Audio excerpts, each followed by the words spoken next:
ওয়ালা তামুতুন্না ইল্লা ওয়া আনতুম মুসলিমুন। অর্থ তো হইল পুরা মুসলিম হয়ে মৃত্যুবরণ করতে বলছে। আমার খুলনার হজরত আরিফ বিল্লাহ হজরত মাওলানা মুফতি নুরুল আমিন সাহেব, বহুত বড় বুজুর্গ হজরত সব সময় বলে যে ইমানের ৭৭টা শাখা আছে। একজন মুসলমানের উচিত মৃত্যুর আগে আগেই ইমানের ৭৭টা শাখা এটা লিখা, একটা একটা করে দেখা পইরা নিজের সাথে মিলানো, আমার মধ্যে আছে কোনটা নাই কোনটা, যেটা আছে এটা আলহামদুলিল্লাহ, যেটা নাই ওইটা কেন নাই, ওইটা আমি আনবো কিভাবে আমার মধ্যে, এইভাবে মিলাইয়া মিলাইয়া একারে দাগ নম্বর খতিয়ান মিলাইয়া ইমান পূর্ণ করে তার কবরে যাওয়া উচিত, তার কবরে যাওয়া উচিত। আল্লাহ তাআলা বলছে উদখুলু ফিস সিলমি কাফা, পুরাপুরি ইসলামের মধ্যে ঢুকো, পুরাপুরি ইসলামের মধ্যে ঢুকো। তো এই জন্য বাপ, আমার বলার উদ্দেশ্য হল প্রত্যেক মানব সন্তান, বাচ্চা বয়স যত কম সে তত ফিতরাতের কাছাকাছি, সে তার মধ্যে মানার যোগ্যতা এখনো শেষ হয় নাই, আল্লাহর হুকুম মানার যোগ্যতা এখনো শেষ হয়ে যায় নাই। যত কম বয়সে যতটা কাজে লাগানো যায়, দিনমুখী করা যায়, আল্লাহমুখী করা যায়, আখিরাতের জন্য প্রস্তুত করা যায়, ততটাই লাভ। কিন্তু অনেক দুর্ভাগা মা বাবা আছে ছোট বয়সে বাচ্চাটাকে অবহেলা করে ফেলে দেয়, যে হুজুর বাচ্চা মানুষ আস্তে আস্তে ঠিক হয়ে যাবে। আমি সবসময় বলি এটা, আস্তে আস্তে বাচ্চা ঠিক হয় না। কোনো কিছু ফেলে দিলে আস্তে আস্তে ওইটা পাথর, লোহাও যদি মাটির উপরে রাখে আস্তে আস্তে লোহাটাও মাটি হয়ে যায়। মাটি লোহা হয় না, লোহা মাটি হয়ে যায়, লোহা মাটি হয়ে যায়। এই জন্য ফেলে রাখলে ধীরে ধীরে আস্তে আস্তে 18 বছর না যাইতেই, 16 বছর না যাইতেই অবহেলা অনাদরে যদি বাচ্চাটাকে নিজের হাতে ছেড়ে দেয়, তো বাচ্চাটা এই অল্প সময়ের ব্যবধানে এমন দুশ্চরিত্র, এমন অসৎ এবং এমন গুনার সাথে জুড়ে, যেখান থেকে ফিরাইয়া আনা পরবর্তীতে খুব কঠিন হয়ে যায়, খুব কঠিন হয়ে যায়। এই জন্য ধীরে ধীরে বাচ্চা ঠিক হয় না, ধীরে ধীরে নষ্ট হয়। ফেলে রাখলে আস্তে আস্তে নষ্ট হয়ে যায়, এটা অপদার্থ হয়ে যায় ধীরে ধীরে, তখন আর নিয়ন্ত্রণে থাকে না, নিয়ন্ত্রণে। এই জন্য এটা গুরুত্ব যে মা বাবা যদি সচেতন না হয় তাইলে হবে না।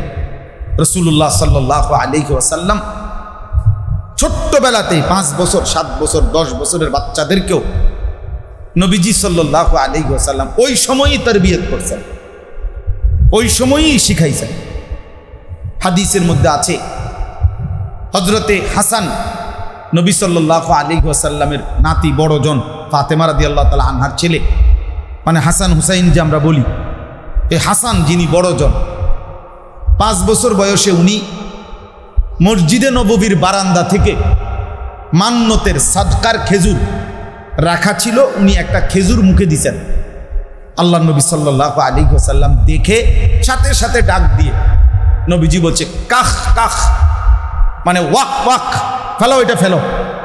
উনার মুখ থেকে ওই খেজুরটা ফেলাই দিছেন, ফেলাইয়া কাছে টাইনা বললেন আমা তাআলাম ইন্না লা নাকুলু সাদাকা, নাতি তুমি কি জানো না যে আমরা মান্নত, নির্ধারিত সাদকা যেটা মান্নত, এমন খেজুর মানে এমন জিনিস আমাদের নবী বংশের জন্য খাওয়ার অনুমতি নাই। তো এই জন্য আল্লাহ নবী সাল্লাল্লাহু আলাইহি সাল্লাম নাতির বুক থেকে এটা ফেলাই দিছেন, খাইতে দেন নাই, ওনারা ওই সময় শিখাইছেন। অথচ হাসান হুসাইন রাদিয়াল্লাহু তাআলা আনহুমা, ওনারা নবীজির কলিজার টুকরা ছিল, কলিজার টুকরা ছিল। নবীজি বলতেন হুমা রাইহানাতাই ফিদ দুনিয়া, হাসান হুসাইন এরা দুইজন আমার দুনিয়ার দুইটা সুগন্ধি ফুল। মানুষ যেমন ফুল থেকে ঘ্রাণ নেয়, আমি আমার এই দুই নাতি থেকে ঘ্রাণ নেই। এমন মহব্বত করতেন। আরো কত ঘটনা আছে ওনাদের ভালোবাসার, কত ঘটনা, কিন্তু আখলাক শিখানোর ক্ষেত্রে ছাড় দেন না, ছাড় দেন না। যে নাতিরে কাঁধের উপরে নিয়ে চড়াইছেন সেটাও এক মহব্বত, কিন্তু আখলাকের ব্যাপারে ছাড় দেন না।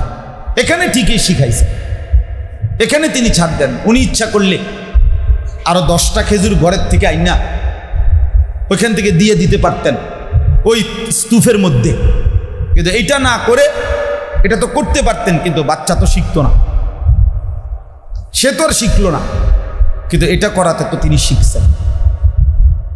নবী সাল্লাল্লাহু আলাইহি ওয়াসাল্লামের সাথে 10 বছর বয়সী একজন সাহাবী, তিনি রাসূলুল্লাহ সাল্লাল্লাহু আলাইহি ওয়াসাল্লামের সাথে খাইতে বসছেন। এই খাইতে বসার সময় আল্লাহ নবী সাল্লাল্লাহু আলাইহি ওয়াসাল্লাম লক্ষ্য করছেন উনি খাবারের মধ্যে হাত নাড়ানাড়ি করে, মানে একবার এন থেকে দূর নেয়, ওই পাশ থেকে একটু, ওই পাশ থেকে একটু, এরকম নিচ্ছেন। বাচ্চা মানুষ। আল্লাহ নবী সাল্লাল্লাহু আলাইহি ওয়াসাল্লাম সাথে সাথে বললেন, ইয়া গুলাম, হে প্রিয় বৎস, সাম্মিল্লাহ, বিসমিল্লাহ বলো। কুল বিয়ামিনিকা, ডান হাতে খাও। কুল মিম্মা ইয়ালিকা, তোমার সামনের থেকে খাও, তোমার সামনের থেকে যাও, ওখান থেকে শুধু খাও।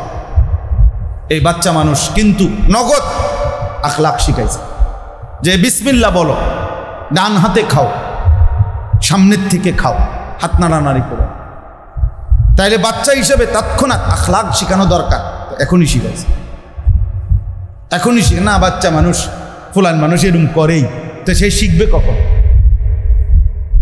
সে তো করেই, আমিও কই, কিন্তু তাকে শিখাবে কে? কেউ না একজন যদি না শিখায়, শিখবে কোত্থেকে? শিখবে কোত্থেকে বলে? এই জন্য এটা জরুরি বিষয়। আজকে আমরা আমাদের 5 বছর, 10 বছর, 8 বছর, 12 বছর, 14 বছর, 16 বছর আমাদের এই সন্তানদেরকে দুনিয়াবি কিছু পড়ালেখা যাও শিখাইছি কম বেশি, আমরা মনে করছি নিয়মতান্ত্রিক এই পড়ালেখাই যথেষ্ট না। আখলাক, তাকে আল্লাহ চিনানো, আখেরাত চিনানো, তারে তার গন্তব্য, প্রকৃত ঠিকানা আখেরাত, এটা বুঝানো, আল্লাহর কসম এটা মা বাবার দায়িত্ব। কোরআনুল কারীমের মধ্যে আল্লাহ তাআলা বলছেন, কোরআনে বলছেন, ওয়া'মুর আহলাকা বিসসালাহ ওয়াসতাবির আলাইহা, আপনি আপনার পরিবারের সদস্যদেরকে নামাজের আদেশ করুন এবং নিজেও নামাজের উপরে মজবুত থাকুন। তাহলে পরিবারের সদস্যদেরকে নামাজের আদেশ করতে পরিবারের অভিভাবককে আল্লাহ তাআলা সরাসরি আদেশ করছে যে তুমি তোমার বিবি বাচ্চাকে নামাজের আদেশ করো এবং নিজেও নামাজের উপরে মজবুত থাকো। তাহলে এটা আমাদের দায়িত্ব। আমরা দায়িত্ব যেটা, এটা পালন করি নাই, আর যেটা আমাদের দায়িত্ব ছিল না, আমরা ওইটাকে ব্যস্ত হিসাবে গুরুত্ব দেই, যে সুদে পারি, কিস্তিতে পারি, ওজনে কম দিয়া পারি, বাটপারি করে পারি, সিটারি করে পারি, যেমনে পারি আমার সংসারের চাহিদা মিটানোর জন্য আমার উপার্জন করতে হবে, এটা আমার দায়িত্ব। যেমনে হোক, হালাল হোক, হারাম হোক, কিস্তি হোক, সুদ হোক, নাজায়েজ হোক, আমি টাকা মিলাইয়া কমপক্ষে 10 শতক 30 শতক জায়গা একটা বাড়ি করতেই হবে আমাকে। আমি থাকতে থাকতে আমার এই 4 তলা বিল্ডিংয়ের কাম শেষ করে দিয়ে যাইতেই হবে, নাইলে আমার জিফুত ফতে ফতে হাঁটবো। আমি থাকতেই আমার ছেলে বিদেশ পাঠাইয়া আমার চোখে আমি কামাই রোজগারি করে এটা দেখে যাইতে হবে। কামাই রোজগার, এই জন্য প্রয়োজনে 12 লাখ টাকা সুদে নিলাম, কিস্তিতে নিলাম, আমার নিজের জাহান্নাম প্রয়োজনে ঠিক করে নিলাম, কিন্তু জিফুত্রে বিদেশে পাঠাইয়া গেল। এই বোকা মানুষগুলো, এই আহাম্মক মানুষগুলো কিয়ামতের দিন কবরে, হাসরে, আখেরাতে নিজেরাও পস্তাবে, আফসুস করবে, ওই সন্তানরাও আফসুস করবে, আফসুস করবে। যেটা তোমার দায়িত্ব ছিল না, এটা দায়িত্ব ছিল না। হালাল হারাম, জায়েজ না জায়েজ সব কিছু মিলাইয়া জগা খিচুড়ি করে ঘর করতে হবে, বাড়ি করতে হবে, সংসার করতে হবে, এটা ইসলাম বলে নাই, আল্লাহ বলে নাই, রসুল বলে নাই। এটা ফরজও না, ওয়াজিবও না, সুন্নতও না, মুস্তাহাবও না। এটা কোনোভাবে, এটা সামাজিকভাবেও কেউ বলে নাই, কেউ বলে নাই। পৃথিবীর কোনো ভদ্রতা এ কথা বলে নাই যে অবৈধ উপার্জন করে হলেও হারাম রোজগার করে হলেও সন্তানকে তুমি লালন পালন করো, ঘর পরিবারের চাহিদা পূরণ করো।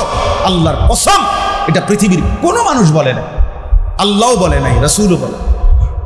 আমি নিজে কিতাবে পড়ছি, আল্লাহর নবী সাল্লাল্লাহু আলাইহি ওয়াসাল্লাম বলছেন, লা ইয়াদখুলুল জান্নাতা জাসাদুন গুযিয়া বিল হারাম।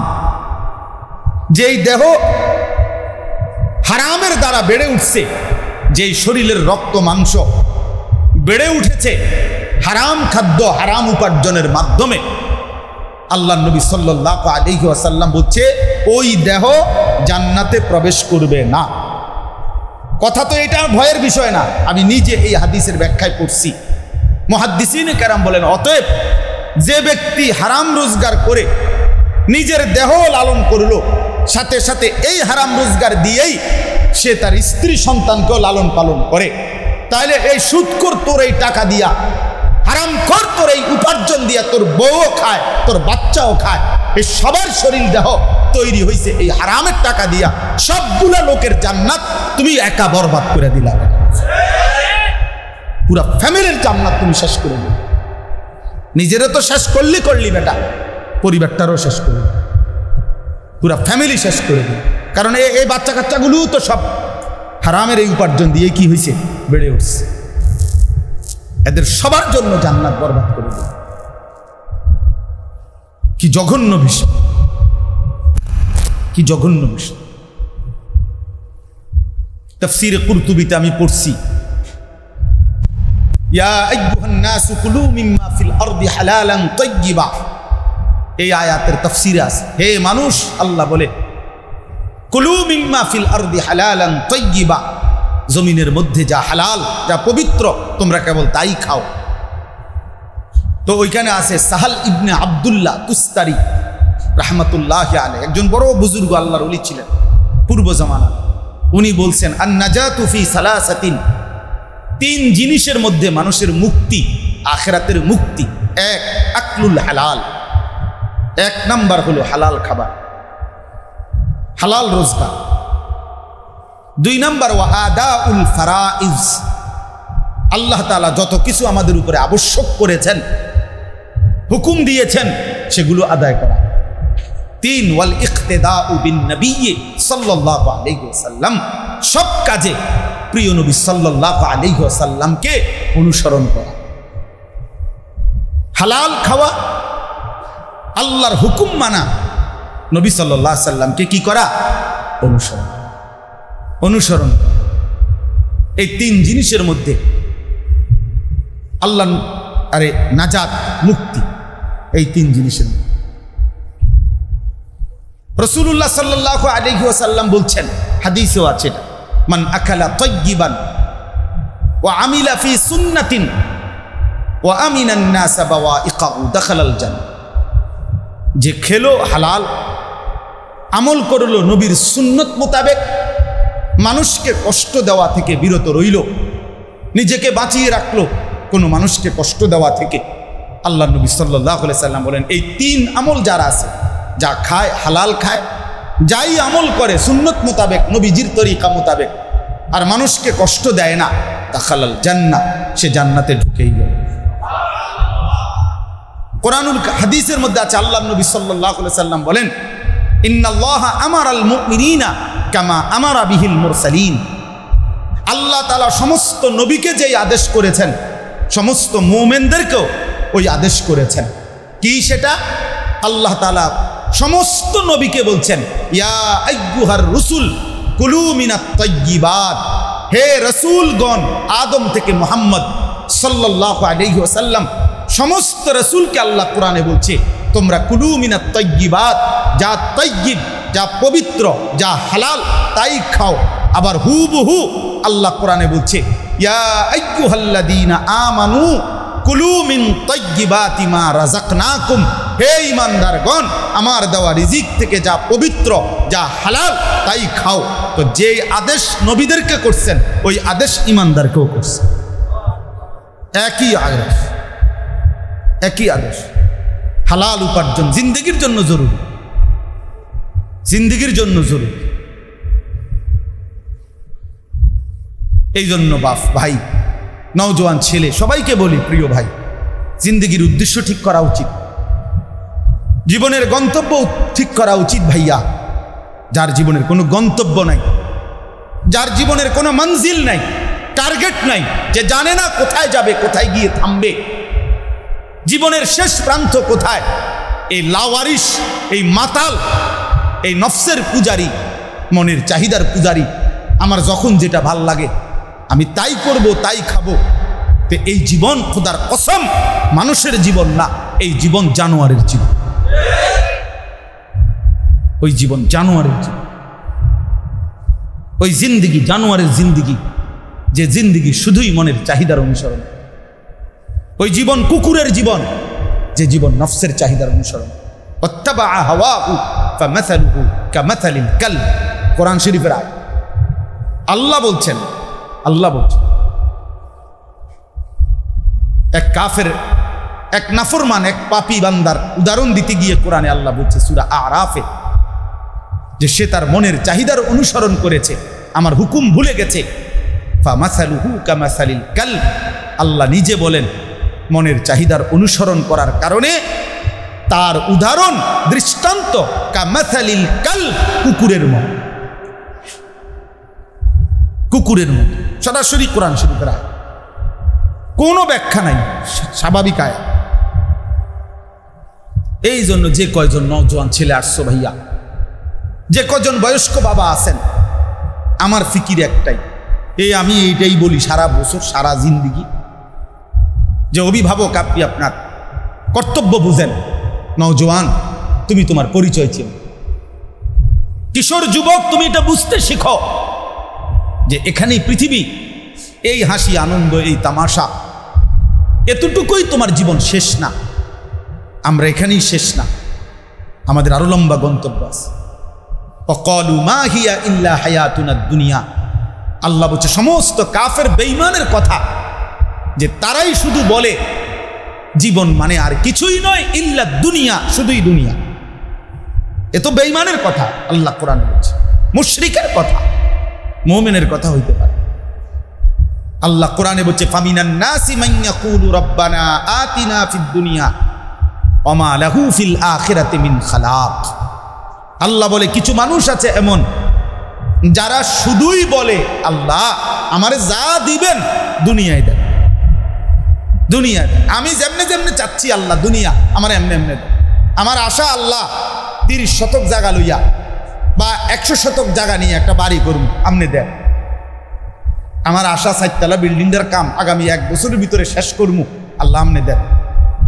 আল্লাহ আমার আশা খুব দ্রুত সময়ের মধ্যে 3টা ফোলা বিদেশ পাঠাইলাম, আপনি শুধু ঠিকঠাক করে দেন। শুধু দুনিয়া। বহু নাফরমান আছে, একজন আলেমে দ্বীনের কাছেও দোয়া চায়, সে দুনিয়া আগে সাজাইয়া হুজুরের কাছে বলে, হুজুর এই যেমনে আমি রেডি করছি আল্লাহরে কোনে ঠিক এমনি এমনি দিতে, যেটা যেমনে আছে।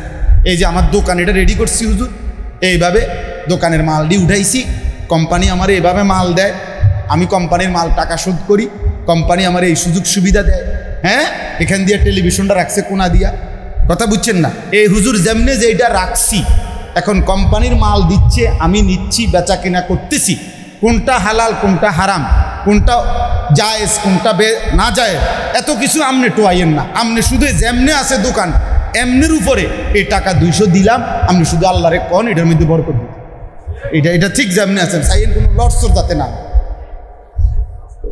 খাস খাস করে দোয়া করে দেন হুজুর, আল্লাহ যেন আমার এটার মধ্যে বরকত, আমার ঘরে টেলিভিশন চলবো, আল্লাহ যেন বরকত দেয় 100 টাকার উপরে। আমার সাদওয়ানে কি চলবে, বেডির নাচ চলবে, আল্লাহরে কোন এই নাচের মধ্যে বরকত দিত। নাউজুবিল্লাহ, নাউজুবিল্লাহ। এই চাওয়া না, বলেন এই চাওয়া, দোয়ার স্টাইল তো এইটাই, হেঁটে যেমনে চলতে আছে, যেমনে আছে, এটার উপরে রাখা কি করতে হইব, আল্লাহরে কইতে হইব যে এমনে দেন, এমনে দেন, রব্বানা আতিনা ফিদ দুনিয়া, এমনি দেন, এখানে দুনিয়া যেমনি আছে এমনি। আমি হুজুর আল্লাহর রহমতে 12 লাখ টাকা চাইছে তারা, আমি 6 লাখ আসিল, 3 লাখ কিস্তি লইছি, আরো 2 লাখ কি সুদে লইছি, এ সব মিলাইয়া 12 লাখ টাকা মিলাইছি। আপনি খাস করে দোয়া করে দেন, খোলাগারে বিদেশ পাঠামু, আল্লাহ যেন বরকত।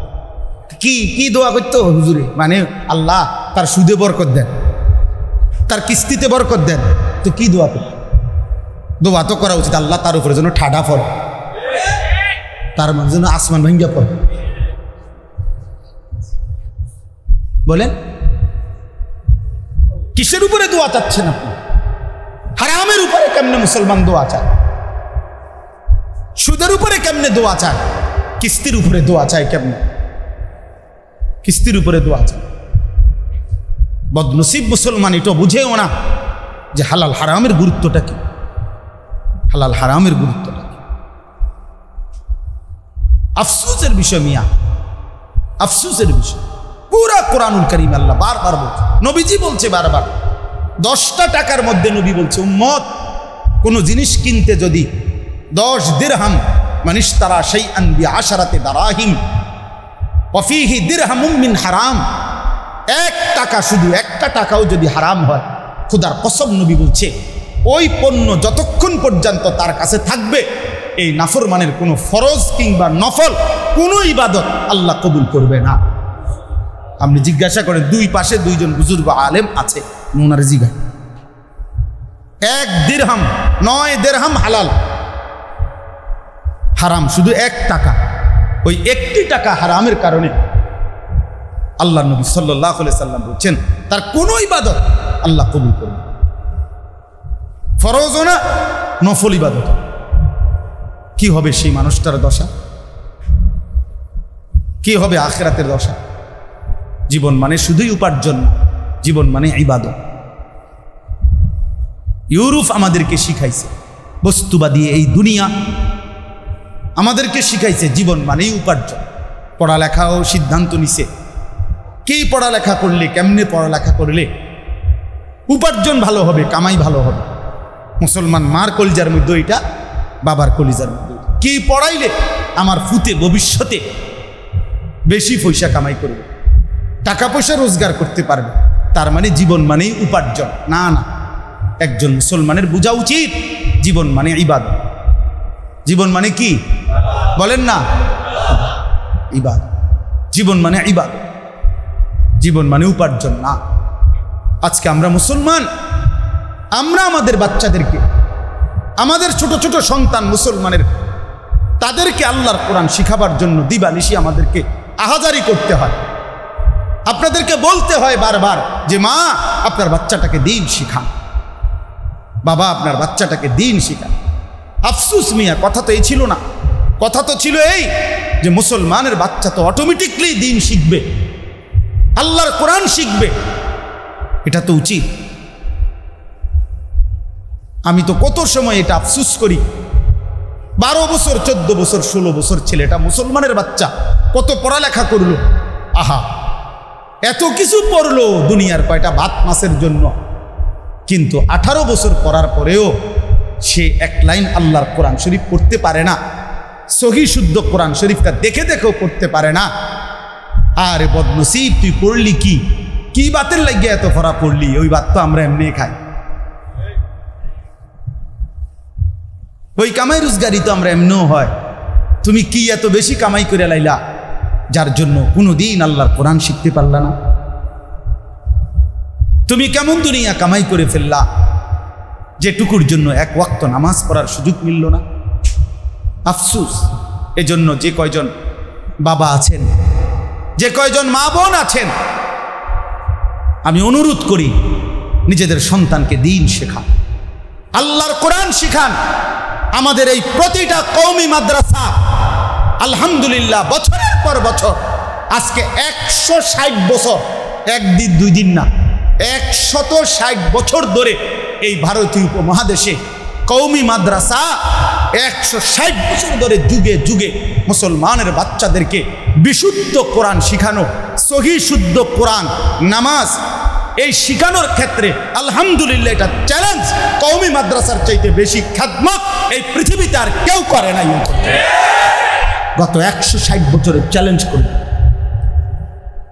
হ্যাঁ, যে আল্লাহর কোরআন বিশুদ্ধ পড়ে, 8 বছরের বাচ্চাকে যেই মাদ্রাসা আল্লাহর কোরআন শুদ্ধ শিখায়, 100% কোরআন শরীফ শুদ্ধ পড়ে সে বুঝি ওয়াহাবি হয়, সে বুঝি নবীর দুশ্মন হয়? এত বড় মিথ্যা কথা যে বলছে সেও জালেম, যে বিশ্বাস করছে সেও জালেম বেটা, মিথ্যক বেটা, মিথ্যাবাদী তুই বেটা, মিথ্যাবাদী। যার জবানে আল্লাহর কোরআন শুদ্ধ, যে সেজদা দেয় ঠিক মতো, যে মিসওয়াক করে, যে দাড়ি রাখে, যার স্ত্রী পর্দা করে, যার ঘরে টেলিভিশন চলে না, যে সুদ খায় না, যে মিথ্যা বলে না, সে নবীর দুশ্মন হবে কেন? বেঈমান। এটা কথা বললেই হলো নাকি? হ্যাঁ, ওয়াহাবি কি? ওয়াহাবি কি অর্থ কি?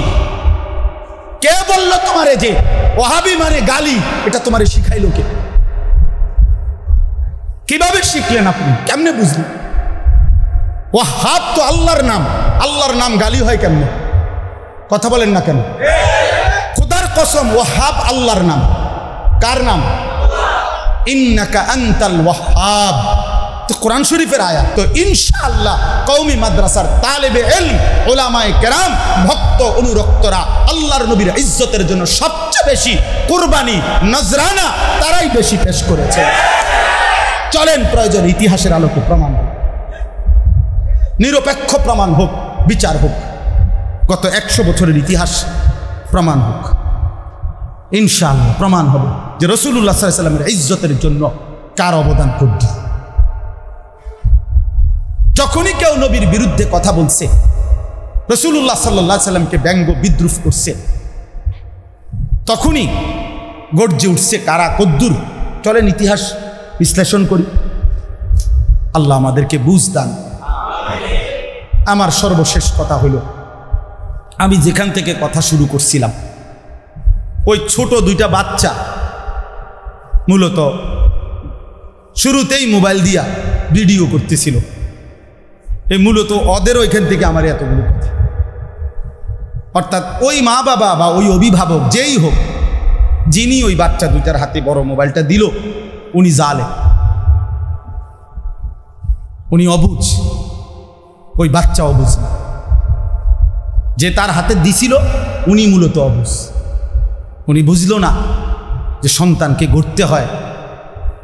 আমরা মনে করছি শুধু বাজার সদাই, ভাত মাছ চাল ডাল, ফ্রিজ এসি, সোফা খাট পালং, দালান ওয়াল, বিল্ডিং টাইলস, এটাই হলো ঘর সংসার পরিবার, স্ত্রী সন্তানের লালন পালন, এগুলোর ব্যবস্থা করা। না রে বাপ, এগুলোরে সংসার বলে না। সংসার বলে মানুষকে, মানুষকে। স্ত্রী সন্তানের সেজদা, ঈমান, আমল, আখিরাত, এটা হলো সংসার, এটা হলো খেদমত, এটা হলো মূল কাজ। এদের ঈমান, এদের আমল, এদের আখিরাত, এদের নামাজ। যে ব্যক্তির ঘরে স্ত্রী সন্তান নামাজ পড়ে না, যার ছেলে মেয়ে ফজরের নামাজ পড়ে না, যে ঘরে রঙিন টেলিভিশনে রাতের 1টা পর্যন্ত নাচ গান, নাটক, সিনেমা, নর্তকীর ছবি, হিন্দি সিরিয়াল চলে, যে ঘরের সব আপনার আল্লাহর নাফরমানিতে পাল্লা দিচ্ছে, কেউ বিড়ি খায়, কেউ সিগারেট খায়, কেউ রুমে রুমে মোবাইল টিপে নারী দেখে, নাচ দেখে, ছবি দেখে, ফজরের নামাজ কেউ পড়ে না, টেলিভিশন চলছে বছরের পর বছর। আল্লাহর কসম, ওই সংসার মূলত সংসার না, ওইটা বিরান ঘর, মরুভূমি ছাড়া আর কিচ্ছু না। ওইটা বিরান ঘর, আলগা ঘর, যে ঘরে মানুষ থাকে না। মানুষ থাকে ওই ঘরে যে ঘরে মালিকের সেজদা হয়, আল্লাহর জিকির হয়, আল্লাহর গোলামি হয়, আল্লাহর বন্দিগি হয়। আপনি যুদ্ধ করেন, আপনি উপার্জনের জন্য তো অনেক কষ্ট করেন, 2টা টাকা কামাইকরণের জন্য তো কত পলিসি প্রয়োগ করেন, ছেলেটাকে নামাজি বানানোর জন্য আরও ফিকির করেন, মেয়েটাকে পর্দানসীন বানাবার জন্য আরও কি পদ্ধতি হইতে পারে সেটা ফিকির করেন, স্ত্রীর পর্দানসীন হওয়ার জন্য আরও কি করা যায় ওইটা চেষ্টা করেন, ওইটা চেষ্টা করেন। যুবক ভাই, তোমরাও ভেবে দেখো ভাইয়া, কেন নামাজ পড়বা না? তোমরা কেন নামাজ পড়বা না? তোমরা কেন নামাজ পড়বা না? কেন আল্লাহকে নারাজ করছো? প্রিয় ভাই, শেষ পর্যন্ত এটা মনে রাখতে হবে, যদি মা বাবাও খবর না নেয়, তারপরেও তো তুমি নিজে তো আল্লাহর হিসাব থেকে মুক্তি পাবা না। আমি তুমি প্রত্যেকেই তো আমরা আল্লাহর সামনে একাকী দাঁড়াইতে হবে কি না বলেন? তো তখন কি হবে? আমার তখন আমাদের কি হবে? আল্লাহ আমাদেরকে বুঝ দান করেন। দেখেন এবার তর্জমাটা শুনেন। আয়াত 16 নম্বর পারা 19 নম্বর সূরা, সূরায়ে মারিয়াম। এই সূরার 59 60 দুইটা আয়াত আমি পড়ছি। এবারে শুধু তর্জমা বলি সংক্ষেপে। আল্লাহ তাআলা বলেন ফাখালাফা মিন বাদিহিম খালফুন। আল্লাহ তাআলা বলেন প্রত্যেক যুগে নিকৃষ্ট প্রজন্ম, প্রত্যেক, যেমন আমরা এখন একটা জেনারেশন আছি পৃথিবীতে, তো আল্লাহ তাআলা বলেন প্রত্যেক প্রজন্মের মধ্যে নিকৃষ্ট মানুষ, নিকৃষ্ট জেনারেশন, নিকৃষ্ট মানুষ কারা? আল্লাহ তাআলা বলেন আদাউস সালাহ, প্রতিনিয়ত যারা তাদের নামাজকে নষ্ট করে দেয়, ওয়াত্তাবাউস শাহাওয়াত, এবং যারা প্রতিনিয়ত নিজের মনের চাহিদার অনুসরণ করে। আল্লাহ তাআলা কোরআনে বলছে সে হচ্ছে খালফুন। আরবিতে খালফুন অর্থ হলো মন্দ প্রজন্ম, আর খালাফুন অর্থ হলো উত্তম প্রজন্ম। শুধু একটা জবর আর সাকিনের পার্থক্য। লামের মধ্যে যদি জবর হয় তাইলে হবে উত্তম জেনারেশন, আর লামের মধ্যে যদি সাকিন হয় খালফুন তাহলে হলো মন্দ জেনারেশন। ফাখালাফা মিন বাদিহিম খালফুন। আল্লাহ তাআলা বলেন পরবর্তী নিকৃষ্ট প্রজন্ম হবে তারা আদাউস সালাহ, যারা তাদের নামাজকে নষ্ট করে দেয়। অর্থাৎ প্রত্যেক নবীর ঈমানদার অনুসারী যুগে যুগে ছিল, আছে, থাকবে। আর সেই অনুসারীদের মধ্য থেকে আল্লাহ তাআলা বলেন নিকৃষ্ট হয়ে যাবে তারা যারা তাদের নামাজকে নষ্ট করে দেয়। তাফসিরের মধ্যে ভাইয়া আমি নিজে পড়ছি, সমস্ত মুফাসসিরিনে কেরাম বলে যে ব্যক্তি নামাজ নষ্ট করে দেয় অর্থ হইল নামাজ পড়ে না, এই কথা না। তারাকুস সালাহ, লা আন্নাহুম তারাকুস সালাহ, এটা না। অর্থাৎ এটার অর্থ এই না যে নামাজ ছেড়ে দেয় সে নিকৃষ্ট, না। বরং নামাজকে আপনার আদাউ নষ্ট করে দেয় অর্থ হইল 1 নাম্বার যথাসময়ে নামাজ পড়ে না, সবসময় নামাজ দেরিতে পড়ে, ইউআখিরুনাস সালাহ, নামাজকে তাখির করে। 2 নাম্বার নামাজের মধ্যে যেই ফরজ, ওয়াজিব, সুন্নত, মুস্তাহাব আছে, নামাজের যেই আদাব, নামাজের যে আরকান, নামাজের যে শারায়েত, শর্তাবলী, নিয়মাবলী, এটাকে যথোপযুক্তভাবে আদায় করে না। 3 নামাজ যে জামাতের সাথে পড়ে না, মুফাসসিরিনে কেরাম বলে সে মূলত নামাজকে নষ্ট করে। এখন যে নামাজ পড়েই না টোটাল, ওইতে কোনো প্রজন্মের ওই মানুষের কোনো দলভুক্তই নেই, এই প্লাস্টিকের কোনো পরিচয়ই নাই, এই ফালতুর কোনো পরিচয় নেই। যার কপালে সেজদা নাই, নাফরমান, তোর কোনো পরিচয়ই নাই। তুই মানুষও না, গরু ছাগলও না, প্লাস্টিকও না, কিচ্ছু নাই। এটা কিছুই না, এটা কোনো জাতের না, এটার কোনো পরিচয়ই নেই, এর কোনো পরিচয়ই নাই,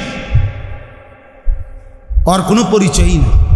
যার কপালে সেজদা নাই, ইনসানের খাতায় তার কোনো নাম নাই, সেজদাবিহীন। আল্লাহ কোরআনে বলছে আল্লাহকে চোখ থাকার পরেও যে দেখে না, আল্লাহর কথা যে কান থাকার পরেও শুনে না, আল্লাহকে নিয়ে যেই অন্তর ভাবে না, খুদার কসম ভাইয়া আল্লাহ স্পষ্ট বলছে উলাইকা কাল আনআম, ওই চতুষ্পদ জন্তু, ওই জানোয়ার, ওই জানোয়ার। কাজে রাগ করার কোনো সুরত নেই, রাগ করলে কোনো অসুবিধাও নেই, আল্লাহ বলছেন। অতএব এখানে আল্লাহ তাআলা স্পষ্ট বললেন ওই মানুষ নিকৃষ্ট মানুষ যে তার নামাজকে বিলম্ব করে, ওই মানুষ নিকৃষ্ট মানুষ যে নামাজের পূর্ণ নিয়ম কানুন ঠিকমতো আদায় করে না, রুকু দেয় না ঠিকমতো, সেজদা দেয় না ঠিকমতো, নামাজের মধ্যে যেই শারায়েত, ফারায়েজ, ওয়াজিবাত আছে এগুলো যথোপযুক্তভাবে আদায় করে না, ওই নিকৃষ্ট মানুষ। নামাজকে জামাতের সাথে আদায় করে না। আমি নিজে তাফসিরে মাআরিফুল কোরআনে পড়ছি, হযরত হুযায়ফা রাদিয়াল্লাহু তাআলা আনহুর জামানায় সাহাবী উনি একজন লোককে দেখছেন নামাজের মধ্যে, নামাজের রুকু সেজদা সে ঠিক মতো দিচ্ছে না, আল্লাহর কসম তাফসিরে আছে। উনি তাকে ডাক দিয়ে বললেন, এমন নামাজ তুমি আজকে কত বছর ধরে পড়ো? তো সেই লোক বলছে, আমি আজকে 40 বছর ধরে এভাবেই নামাজ পড়ি। আল্লাহর কসম, রব্বে কাবার কসম। তাফসিরের মধ্যে লিখছে, হযরত হুযায়ফা রাদিয়াল্লাহু তাআলা আনহু বলছেন, মনে রেখো গত 40 বছরে তুমি কোনো নামাজ আদায় করো নাই। গত 40 বছরে কি করো নাই? তুমি মূলত কোনো নামাজই আদায় করো। তাইলে বলে আমাদের হালাত কোথায়? আমাদের হালাত কোথায়? যারা ঠিকমতো রুকু দেয় না, ঠিকমতো সেজদা দেয় না, ঠিকমতো আত্তাহিয়াতু পড়তে পারে না, ঠিকমতো দোয়ায়ে মাসুরা পড়তে পারে না, ঠিকমতো দুরুদ শরীফটা পড়তে পারে না, ঠিকমতো 4টা সূরা পড়তে পারে না, সহি শুদ্ধভাবে আলহামদুলিল্লাহ সূরাটাও পড়ার প্রয়োজন। একটা মানুষ বুঝি 40 বছরেও 4টা সূরা ঠিক করতে পারে না, এটা কথা? এটা একটা মুসলমান? একটা মুসলমান বুঝি 60 বছরেও এটা আপনি বুঝি আত্তাহিয়াতু এটা ঠিক করতে পারছেন না? আপনি কিতে আসলে? আপনি হুদা ভাতে না খান, কীর্তেন ভাত খান, আপনি বনে না খাইবেন চা দিয়ে। বুঝেন নাই কথা? আস্তাগফিরুল্লাহ, আস্তাগফিরুল্লাহ। এই জন্য আল্লাহ তাআলা বলছেন, আদাউস সালাহ, নামাজকে নষ্ট করে দেয় সে নিকৃষ্ট খালফ প্রজন্ম। আর কি? ওয়াত্তাবাউস শাহাওয়াত, মনের চাহিদার অনুসরণ। যুবক ভাই, তোমরা নিজের সাথে মিলায় নাও, তুমি এই সমাজের উত্তম মানুষ না অধম নিকৃষ্ট মানুষ? আল্লাহর কোরআন থেকে তুমি তোমারে মিলায় নাও। জীবনে যার নামাজ, কথা তো ছিল নামাজ সুন্দর করে পড়বে, কথা তো ছিল নামাজ সুন্দর করার, সেখানে নামাজই পড়ে না, সুন্দর কি আর? হয়তো নামাজই চিনে না। 10 ঘন্টা, 5 ঘন্টা, 8 ঘন্টা চলে যায়, একটা বারো রবের সেজদার কথা মনে। আল্লাহ নবী সাল্লাল্লাহু আলাইহি সাল্লামের স্পষ্ট হাদিস, নবীজি বলছে যে নামাজ ত্যাগ করে হাসরের দিন তার হাসর হবে কি? ফিরাউন, নমরুদ, কারুন, হামান, উবাই ইবনে খালফ, এই নিকৃষ্ট, এই পৃথিবীর সবচেয়ে বড় নিকৃষ্ট কাফের বেঈমানদের সাথে তার হাসর।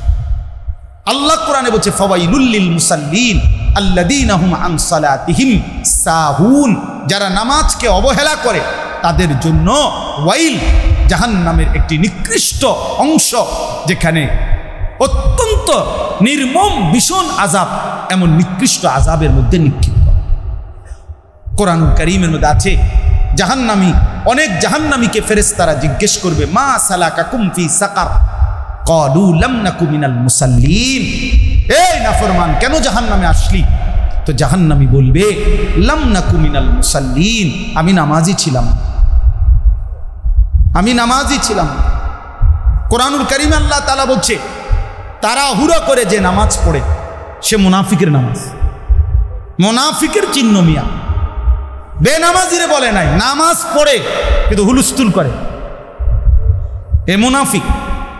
ইন্নাল মুনাফিকিনা ইউখাদিউনা আল্লাহ ওয়া হুয়া খাদিউহুম ওয়া ইযা কামু ইলাস সালাতি কামু কুসালা ইউরাউনা আন-নাসা লা ইয়াযকুরুনা আল্লাহা ইল্লা কালিলা। তো কোরআন শরীফের আয়াত, আল্লাহ বলছে যারা অলসভাবে নামাজ আদায় করে তারা মুনাফিক, যারা লোক দেখানো আমল করে তারা মুনাফিক, যারা আল্লাহর তাসবিহ সামান্য পরিমাণও আদায় করে না তারা মুনাফিক। মুনাফিক কোরআন শরীফের আয়াত। নবীজি বলছে, তিলকা সালাতুল মুনাফিক, ওই নামাজ মুনাফিকের নামাজ। যে ব্যক্তি ইয়ারকুবু হাত্তা তাগরুবা শামস, সূর্য ডুবা পর্যন্ত অপেক্ষা করে, অতঃপর যখন সূর্য ডুবতে শুরু করে, হাত্তা কানাত বাইনা কারনাই শাইতান কামা ফানাক্কারা আরবাআন, যখন সূর্য ডুবার সময় হয়ে গেছে, এই সময় তাড়াহুড়া কইরা আসরের নামাজের 4 রাকাত কোন রকমে 4টা ঠোকর মারে। রাসূল বলে ওইটা মুনাফিকের নামাজ, মুনাফিকের নামাজ। তাইলে চিন্তা করে দেখেন মিয়া, বেনামাজি তো পরের খবর, নামাজ পড়ার পরও যদি অবহেলা করে, অলসতা করে, গাফলতি করে, সেই ব্যক্তিকেই নবীজি বলছে মুনাফিক। তো বেনামাজির হালাত কি? বেনামাজি কত নম্বরে পড়লো, বেনামাজির হিসাব আল্লাহ আমাদেরকে মাফ করে দেন। সর্বশেষ কথা হলো ফাসাউফা ইয়ালকাউনা গাইয়া, আল্লাহ বলে নামাজকে যে নষ্ট করে দেয় এবং মনের ইচ্ছা মতো যে চলে, আমি আল্লাহ অচিরেই জাহান্নামের সবচেয়ে নিকৃষ্ট গুহা গাই, যেটার নাম ওয়াদিন ফি জাহান্নাম, যেটা জাহান্নামের একটা গর্ত, যেই গর্তে তাফসীরের মধ্যে আছে জাহান্নামের ওই গাই নামক গর্তটি এত নিকৃষ্ট আযাবে ভরা, জাহান্নামের বাকি অংশ আল্লাহর কাছে পানাহ চায় যে আল্লাহ আমি জাহান্নামকেও ওই অংশের মধ্যে ফেলিয়েন।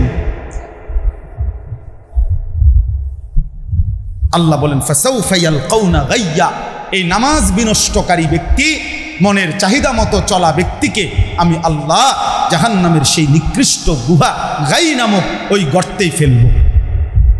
আল্লাহ আমাকে মাফ করে দেন। ইল্লা মান তাবা ওয়া আমানা ওয়া আমিলা সালিহান, এবার আল্লাহ বলে শুনো, যে তওবা করলো, এই গুনাহ ছেড়ে দিল, ফিরে আসলো, ওয়া আমানা আমি আল্লাহর উপরে বিশ্বাস করলো, ওয়া আমিলা সালিহান নেক আমল শুরু করে দিল, তো আমি আল্লাহ ওয়াদা দিলাম ফাউলাইকা ইয়াদখুলুনাল জান্নাহ, এমন বান্দা জান্নাতেই ঢুকবে। ওয়ালা ইউযলামুনা শাইআ, কারো উপরে সামান্যতম জুলুম করা হবে না। অর্থাৎ পেছনের এই গুনাহের জন্য আমি আল্লাহর ধরব না, জুলুম করব না, বরং আমি আল্লাহ তাকে তওবা করার কারণে, ফিরে আসার কারণে, আমার আমল আবার শুরু করার কারণে আমি জান্নাতি দিয়ে দেব। এই জন্য চলো ভাই, যুবক ভাই, বাইরে অনেকে দাঁড়ায় আসো, এখানে কষ্ট করে বসছো ছোট্ট জায়গার মধ্যে, সবাই মিলে নিয়ত করি যে ইনশাআল্লাহ আমরা 5 ওয়াক্ত নামাজ পড়বো। ভালোভাবে নিয়ত করেন, ভালো দিল থেকে, দিল থেকে নিয়ত, নিজের জন্য নিজে করেন। কেউ কারো কথা মনে রাখবেন, এই আমার পথে আমি যামুগা ক্যান্টনমেন্ট, আপনার পথে আপনারা চলে যাবেন যার যার ঘরে। কে কার কথা মনে রাখে? কার সময় আছে রে ভাই? নিজের জন্য নিজে ভাবে, নিজের ভালো, নিজের কল্যাণ, নিজের আখেরাত, নিজের পরকাল নিজে ভুলে যাওয়া, এটা বোকামি ছাড়ার কিছু না। আল্লাহ তাআলা আমাদেরকে তৌফিক দান করে। এই মাদ্রাসা আলহামদুলিল্লাহ রাস্তার পাশে একটা সুন্দর জায়গায় মাদ্রাসা হয়েছে। আমি ইতিপূর্বেও 2-3 বার মাদ্রাসায় আসছি, ঢুকছি এমনি রাস্তার সাথে, যেহেতু এদিকে যাওয়া আসার পথে সুবিধা হয়, যার কারণে ব্যক্তিগতভাবে আমি আরও আগেও ঢুকছি মাদ্রাসা। আলহামদুলিল্লাহ মাদ্রাসা নতুন করে উদ্যম নিয়ে সুন্দর করে চমৎকার পরিবেশের ভিতরে মাদ্রাসার পড়ালেখা চলতেছে। বাচ্চাদেরকে দিন শেখানো হচ্ছে, বাচ্চাদেরকে আল্লাহর কোরআন শেখানো হচ্ছে। আপনাদের সবার কাছে অনুরোধ রইল, একটা মাদ্রাসা মহল্লাবাসীর কাছে 3টা জিনিস চায়। 1 নাম্বার, মাদ্রাসার প্রথম চাওয়া মহল্লাবাসীর কাছে দোয়া। কি? দোয়া। দোয়া করবেন আল্লাহ যেন মাদ্রাসা কবুল করেন। 2 নাম্বার, আতফাল, মুসলমানের সন্তান, মুসলমানের সন্তান মাদ্রাসা চায়। মুসলমানের সন্তান মাদ্রাসায় পড়তে দিলে আল্লাহর কোরআন শিখবে, দিন শিখবে, দিন শিখবে, আখেরাত শিখবে, আখেরাত শিখবে। আকীদা নষ্ট হবে না। আপনি আগে বুঝে নিয়েন কারোর কাছ থেকে, যিনি বলছে এই এসব মাদ্রাসায় দিলে আকীদা নষ্ট হবে, ওনারে আগে জিজ্ঞাসা করেন যে ভাই আকীদা কি জিনিস, এটা কুদুর আগে লিখা দেন, ওইটা ওনার এনে মিলে এলো, জিগাইলেই তৈব। আপনি এই যে উনি এই আকীদাগুলো আপনার নষ্ট করে দিব, এটি লিখে দো। লিখে দিলে আপনি আইসা এনে জিজ্ঞাসা করেন যে আপনার এই আকীদা কি, তাহলে তো আপনি বুঝবেন। কথা বোঝেন? আপনি মিলাইলেই তো হইলো যে হ্যাঁ না ঠিকই তো কইছে, হুজুরে কইছে বা আমার অমুকে কইছে যে আকীদা নষ্ট করে দিব। তো আকীদা কি কি নষ্ট করব, এই জিনিসটি লেখা এটা মিলাই এলো, তাইলেই তো হয়। বুঝেন নাই আমার কথা? তো এটা মিলাই নিলেই তো হয়। এটা মিলাইয়া দেখেন, তাইলেই বুঝবেন। এজন্য বাচ্চাদেরকে দিন শেখাবেন। আপনাদের সন্তান, মা বোনও যদি কেউ আসেন, আপনাদেরকেও বলি বোন, আপনার বাচ্চাকে দিন শেখান। বাবারা আপনারাও আপনাদেরকে বাচ্চাদেরকে দিন শেখায়। বড় ছেলে তোমরাও ভাই ছোট ভাইদেরকে দিনের জন্য মাদ্রাসায় ভর্তি করায়। আর 3 নাম্বার হলো আমওয়াল, মুসলমানের দান সাদাকা, সম্পদ, মুসলমানের দান সাদাকা। মুসলমানের দান সাদাকা মাদ্রাসায় দিলে মাদ্রাসার কেউ স্মরণ না রাখুক আপনাকে, কিন্তু আপনারে যিনি সওয়াব দিবেন সেই আল্লাহ, তিনি তো দেখবেন, তিনি তো জানবেন নাকি, তিনি সাদকায়ে জারিয়ার সওয়াব আল্লাহ তাআলা চালু করে দিবেন। দিতেই থাকবেন। এই জন্য দোয়া, সন্তান, সম্পদ, দান, সাদাকা, মাদ্রাসার জন্য এই 3 জিনিসে অংশগ্রহণ করা একটা মুসলমানের উচিত। আমরা যেন প্রত্যেকেই চেষ্টা করি, আল্লাহ তৌফিক দান করেন। মাদ্রাসার জন্য ভালোবেসে এদের কি এই বাচ্চাকে কি হ্যাঁ না না কোরআন শরীফগুলো নিয়ে আনেন, আপনি হাতে নিয়ে আনেন, মনে রাখেন। অনেক বসো বাবা, অনেক বসো, এনে বউ বউ বসো না, বসো, পড়ো। আউযু বিল্লাহি মিনাশ শাইতানির রাজীম।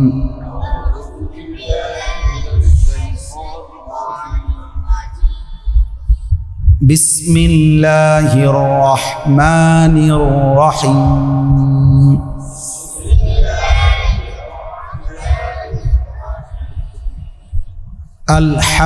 আলহামদুলিল্লাহি রাব্বিল আলামিন।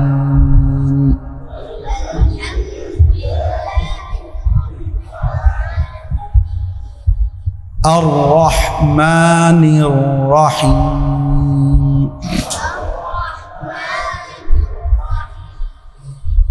মালিকি ইয়াউমিদ্দিন।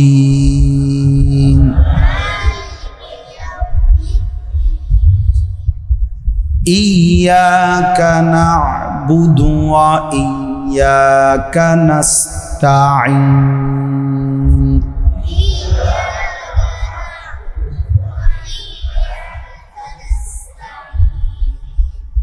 ইহদিনাস সিরাতাল মুস্তাকিম।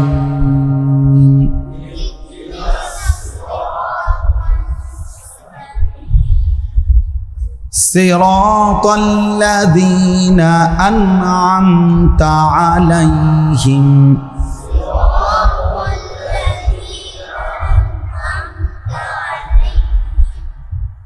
غير المغضوب عليهم ولا الضالين.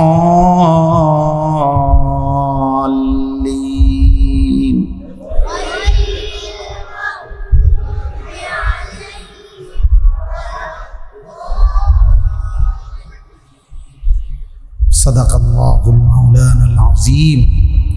ঠিক আছে বাবা, হয়ে গেল সবক, এখন থেকে ভালো করে পড়বেন, ঠিক আছে ইনশাআল্লাহ।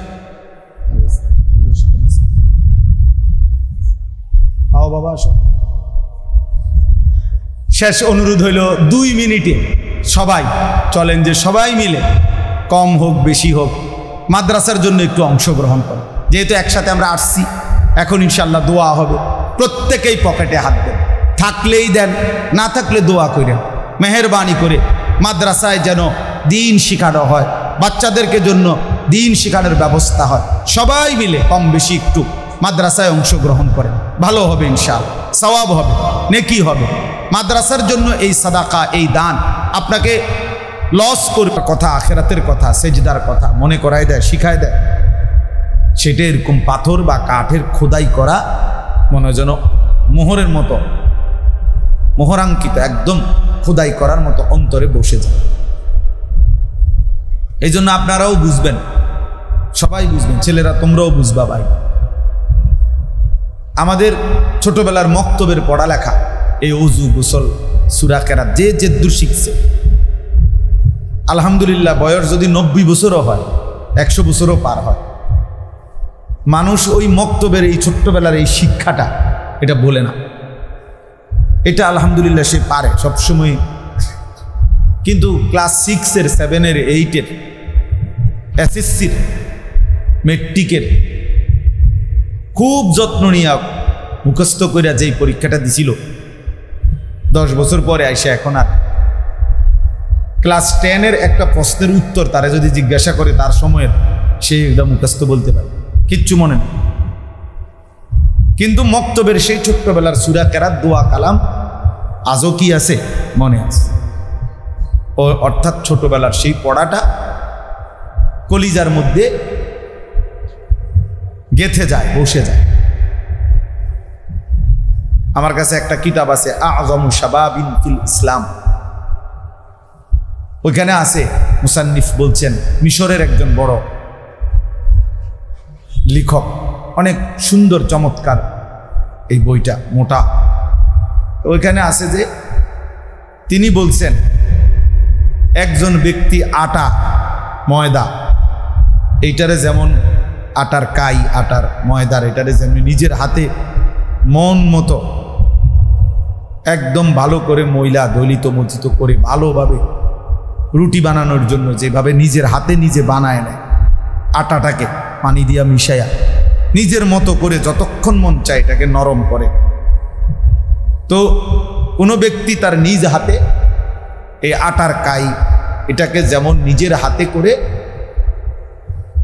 বানায় নেয়, একজন মানুষ ইচ্ছে করলে ছোট বাচ্চাকে এইভাবে নিজের মতো করে গড়ে নিতে পারে যদি ফিকির করে, যদি সিদ্ধান্ত নেয়, যদি খেয়াল করে, যদি কেয়ার করে, তো এইভাবে নিজের মতো করে তাকে গড়ে নিতে পারে। চেষ্টা করা হয় যে নুরানির সূরা কেরাত 40টা হাদিস, প্রয়োজনীয় দোয়া মাসআলা, নামাজের নিয়ম কানুন এবং কোরআনুল কারীমের মুখস্থ করানো, হেফজ করানো, এই সব কিছুর জন্যই চেষ্টা করা হয় যেন তার এটা 11-12 বছরের ভিতরে শেষ হয়ে যায়। অর্থাৎ এতে করে এই সময় যদি তার কলিজার ভিতরে আল্লাহর কোরআন বসায় দেওয়া যায়, ওযু নামাজ, রুকু সেজদা, হালাল হারাম এবং পাক নাফাক, পবিত্রতার গুরুত্ব, এটা যদি সে বুঝে ফেলে, করে ফেলে, শুরু করে, চলমান থাকে, তা আশা করা যায় বাকি হায়াতটা তার এভাবেই চলবে, ইনশাআল্লাহ এভাবেই চলবে। মনে করেন আমি অনেক সময় এটা বলি, ছোটবেলায় যে মাদ্রাসায় পড়ে নুরানি শিখে সূরা কেরাত শুদ্ধ করে নিছে, নামাজ ঠিক করে নিছে, রুকু সেজদা, তো মনে করেন হইতে পারে কোনো এক সময় সে অন্যান্য দুনিয়াবি কোনো কাজে লাইগা গেল, অথবা দুনিয়াবি ব্যস্ততার মধ্যে ডুবে গেল, কিন্তু এতটুকু নিশ্চয়তা আছে যে যখনই নামাজ পড়ুক তার সূরা কেরাত যেহেতু শুদ্ধ, ওযু নামাজ যেহেতু শুদ্ধ, তার নামাজটা শুদ্ধ হবে, নামাজটা শুদ্ধ হবে। কিন্তু যিনি শিখলো না, আল্লাহর কোরআন সহি শুদ্ধ করলো না, যার কোরআন শরীফ অশুদ্ধ, সূরা কেরাত অশুদ্ধ, 40 বছর বয়সে 60 বছর বয়সে যদি উনি ফুল টাইম মসজিদেও থাকে, মনে করেন উনি একের মসজিদেই থাকে, মসজিদে ওনার বাদ দিয়ে যায়, উনি একবারে কাবা শরীফের ছাদে উঠে নামাজ পড়ছে, মনে করেন কি লাভ হয়েছে? আপনার নামাজ তো হয়নি। যার কেরাত অশুদ্ধ তার নামাজ হয় না, কারণ এটা ফরজ। নামাজের মধ্যে কেরাত পড়া এটা কি ফরজ। ফরজ ভুল হলে সহু সেজদা দিলেও কি হয় না, নামাজ হয়। এটা দোহরাইতে হবে, পুনরায় পড়তে হবে। আপনি পুনরায় কেমনে পড়বেন? আপনি পুনরায় পড়লে তো এটাই পড়বেন, আপনি ডকে তো এটা, আপনি আরো 10 বার পড়লেও তো আপনি এটাই পড়বেন। আপনি যেইভাবে পড়েন এমনিই তো পড়বেন। আপনি এত শুদ্ধ কেমনে পড়বেন? আপনি তো এত শুদ্ধ পারেনই না, আপনি তো সূরাটাই শুদ্ধ বলতে পারেন না। আমরা আপনার এই হজ্জের সফরেও দেখি বয়স্ক বাবা চাচাদের কাছে শুধু তালবিয়াটা লাব্বাইক আল্লাহুম্মা লাব্বাইক এইটা শুদ্ধ করার জন্য বুকটা মাটিতে লেগে যায়, হাজির এই বেড়ারে শুধু এইটা ঠিক করতে করতে দানটা শেষ। কিন্তু আলাপ শুরু করলে মাশাআল্লাহ ওনার পণ্ডিতির লগে মাড়ির তলের সাপ বিচ্ছু যদি থাকে এটা উঠতে যাবে না, এমন ডাকাত, মানে এমন কথার ডক, বাপরে বাপ, কথার ছুটে বালা মানুষ জাগাত বই থাম যেত না। পণ্ডিত, এত পণ্ডিত মাতবর, কিন্তু সূরা কেরাত ঠিক করতে কইবে না, হুজুর কি আমরা এই বয়স আসেনি, ইতান ওনার কইয়া লাভ নাই, কোনো রকম আল্লাহ আল্লাহ কইয়া মরিয়া গেলেছে। কোন রকম মরলেই আমরা ওনার জন্য কবরে নাস্তা পানি নিয়ে ফেরেস্তা আপেল মালটা লইয়া বইয়া দিচ্ছে ওনার জন্য। শুধু কোন রকম মরিয়া কবরে গেলেই ওনারে ফেরেশতা ভাত তরকারি খাওয়াবে, উনি বাপটা এমন। অথচ কোরআনুল কারীমের মধ্যে আল্লাহ তাআলা কোনো রকম মরতে নিষেধ করছে, বলছে কোনো রকম বাচ্চা থাকো, মরো না, মরলে পুরা মরো।